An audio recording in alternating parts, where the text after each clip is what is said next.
This story is very meaningful. Everyone should hear it. Listen to Brian tell the story. I could feel the sweat on my palms as I stood in front of the mirror, trying to steady my breathing. My uniform was crisp, my badge polished, but none of that mattered. Today wasn't going to be like any other day.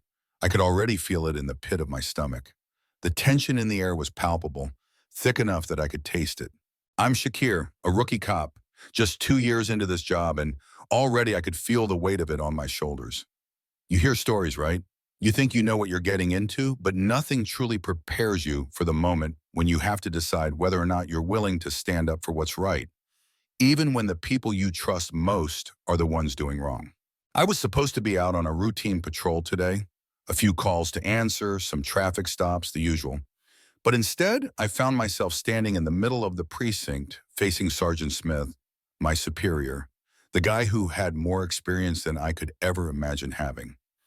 He was the kind of cop you'd think you'd want on your team, a guy who knew everyone, a guy who always got the job done.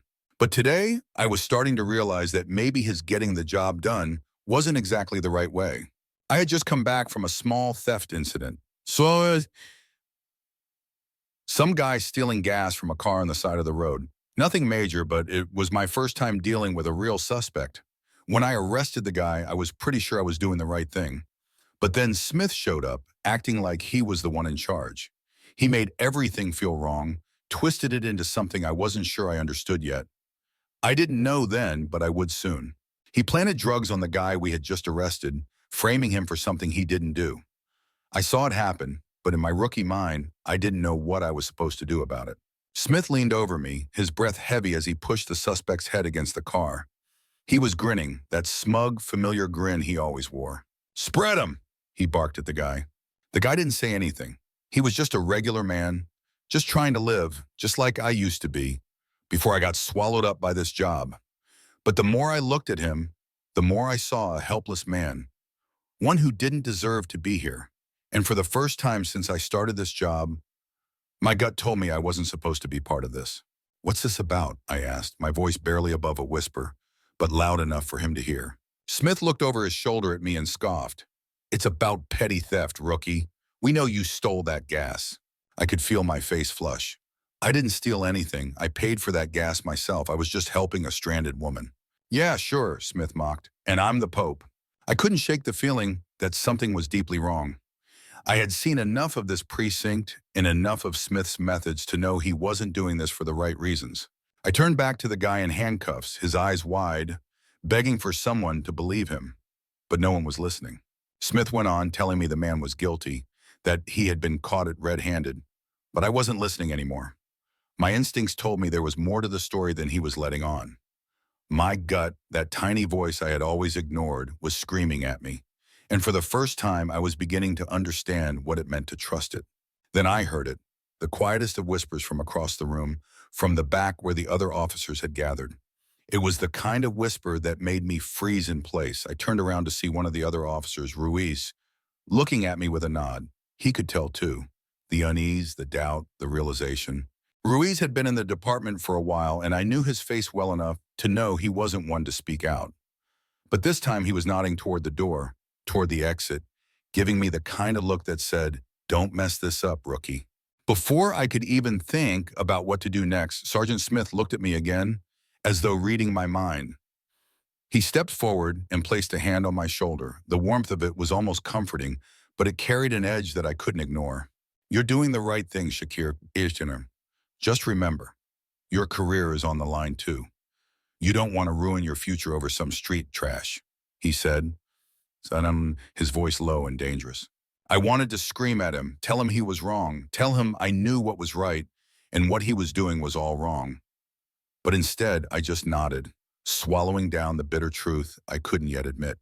Later that day in the locker room, I couldn't shake the memory of the suspect's face, the man who had been framed for something he hadn't done. The feeling of guilt washed over me in waves, and I knew that I couldn't let this go. I was going to have to make a choice. I wasn't sure what was going to happen next, but I knew I couldn't stand by and let Smith destroy someone's life, just like that. Not on my watch.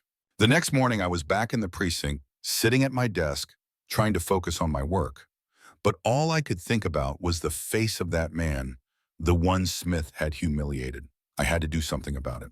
Ooh. And so I documented everything. I wrote down everything I could remember about Smith's actions, about the incident, about the time he planted evidence on that man. I knew it wasn't enough yet, but I was building something, a case, a defense, against someone who shouldn't have been wearing a badge in the first place. This wasn't just about being a good cop anymore. This was about doing the right thing. This was about integrity, and that I knew was something I had to protect. The days that followed felt like I was walking a tightrope. Every step I took, I had to watch my back. Sergeant Smith was no fool. He was good at manipulating situations, good at covering his tracks. But I wasn't going to let him get away with it. Not this time. I continued to gather evidence, carefully documenting everything I could. I knew that if I was going to confront him, I had to be prepared. It wasn't just about catching him in the act. It was about making sure I had everything lined up perfectly. One slip-up, one mistake, and he would crush me before I had a chance to fight back. The more I dug, the more I uncovered. It wasn't just that one incident with the gas station. There was a trail of dishonesty and corruption stretching back months, maybe even years. Every time I found something, it made my stomach churn a little more. Smith was good at hiding his tracks, but he wasn't as careful as he thought. I found bank statements, strange transactions that didn't make sense, things that didn't add up. Little by little, it became clear. Smith had been skimming money, taking bribes, planting evidence, and worst of all, abusing his position as an officer to frame innocent people for crimes they didn't commit. There was a deep anger building in me now, something I'd never felt before. Anger not just at Smith, but at myself for not seeing it sooner, for being blind to it all for so long. I had to do something, and I had to do it quickly. I confided in Ruiz, the officer who had been watching me from the sidelines. He'd been in the force longer than me, and I knew he had experience with corrupt officers. I asked him to help me, but I could see the hesitation in his eyes. He had a family, a mortgage, and he had seen firsthand how dangerous it could be to cross someone like Smith. But after a long conversation in the break room, Ruiz agreed. He didn't want to be part of the corruption anymore. We made a plan. We were going to take Smith down together. We decided to approach the chief, but only after I had collected enough hard evidence. It wasn't enough to just tell him Smith was corrupt. We needed proof. I had everything I needed, recordings, receipts, and photographs of Smith's shady dealings. But I still couldn't shake the nagging fear that we might not be able to trust anyone. Then came the moment of truth. The chief called a meeting with all of us, and I knew this was my chance. It was now or never. And the meeting room was tense as I walked in. Smith was already seated at the table, his face impassive as usual. I took a seat next to Ruiz, my heart pounding in my chest. The chief came in moments later, looking around the room. "All right, the chief said. "We're all here to discuss the recent reports. There's been talk about the integrity of this station. I want to get to the bottom of it, and I need everyone's full cooperation." I could feel the weight of the situation pressing down on me. This wasn't just about my career anymore. This was about doing the right thing, about exposing the truth. Smith gave me a hard look, and I could feel the tension in the room grow thicker. He knew what was coming, and I knew that he was trying to figure out how to protect himself. But it was too late for that. I took a deep breath and slid the folder I had prepared in front of the chief. His eyes immediately went to the contents. The room was silent as he flipped through the pages, his brow furrowing as he scanned the documents. Smith shifted in his seat, his eyes flicking between the chief and me, but I didn't look at him. I kept my focus on the chief. He paused and looked up at me, his face a mixture of confusion and concern.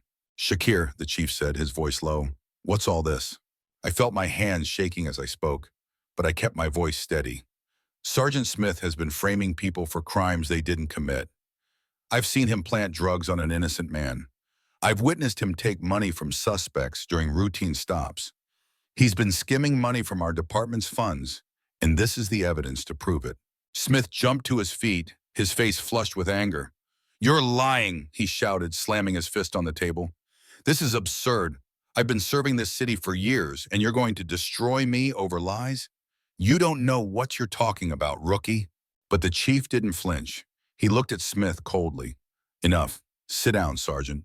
Smith's face turned redder, and I could see the fury boiling in his eyes. He had never been challenged like this before, and it was clear that he wasn't used to it. I've had enough of this, the chief said, his voice firm. I'm going to have to call internal affairs. This has gone too far. The next few hours were a blur. Smith was arrested and the investigation began.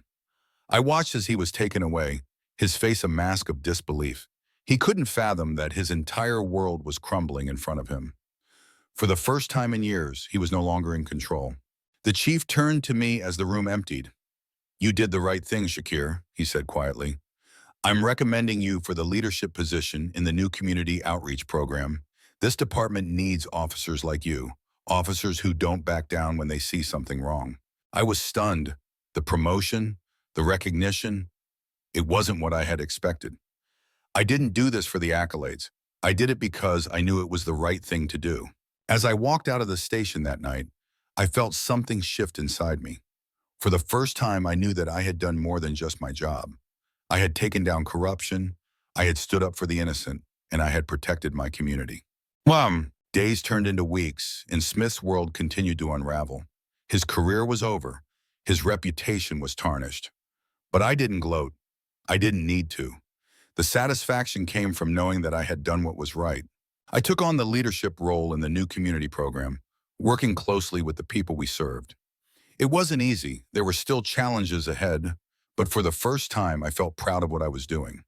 I had learned what it meant to truly protect and serve, and I had the integrity to back it up. Smith's downfall was a harsh reminder that the truth always comes out in the end. It didn't matter how much power or influence someone had. In the end, the truth was the only thing that would stand. As the weeks passed, things began to settle. I had the promotion, the respect of my colleagues, and most importantly, the satisfaction of knowing I had done the right thing. The department had started to change, to feel like a place where integrity truly mattered. People started to believe that the system could work, that things could be done by the book, without bending the rules. I didn't just take down Sergeant Smith. I helped clean up a piece of the world that had been tainted for too long. But life doesn't stop just because you've won a battle. Every day, I showed up, committed to making things better. I worked closely with the community, listening to their concerns, building trust where it had been shattered, and making sure that no one, no officer, no citizen, ever felt the way I had felt in those dark moments, when I doubted whether I'd ever have the courage to do what was right. When I finally got the call to testify in Smith's trial, I walked into that courtroom with my head held high. The man who had tried to destroy everything I stood for, the man who had thought he could silence me, was finally getting what he deserved. It wasn't about revenge anymore. It was about justice. I knew that no matter the outcome, I had already won. I had become the officer I had always wanted to be, the one who made a difference, who protected people, who didn't turn a blind eye to corruption. And as I stood there on that witness stand, I could see the faces of the people in the gallery, the ones who had once looked at me with suspicion, the ones who now saw me for what I had always been, a cop who truly believed in justice. For the first time, I felt like I belonged. The jury found Smith guilty. His career was over. His life, as he knew it, was destroyed. But me, I was just getting started. I walked out of that courtroom with my head held high, knowing that I had not only saved my own career, but had helped change the course of history for the better. As I drove home that night, the streets seemed quieter, more peaceful. Maybe it was just my mind, at last, finding peace. Or maybe it was the realization that no matter how hard the road gets, no matter how much you doubt yourself, you can always find your way if you have the courage to do what's right. Now, as I sit here, looking back on everything I've done and everything I've learned, I can't help but think this wasn't just about taking down a bad cop. It was about proving that integrity, honesty, and doing the right thing still matter in this world. And if you're watching this, if you're reading this, remember that you have the power to make a difference. Don't ever let anyone tell you that you're too small to change the world. Don't let fear silence you. Speak up. Stand tall. Be the person who stands up for what's right, even when the odds are against you. Because the truth always comes out in the end. If you've been inspired by this story, I'd love to hear your thoughts. Do you have a story of courage, integrity, or standing up for what's right? Share it with me in the comments. Let's keep this conversation going, because together we can create a world where justice isn't just a word, it's a way of life.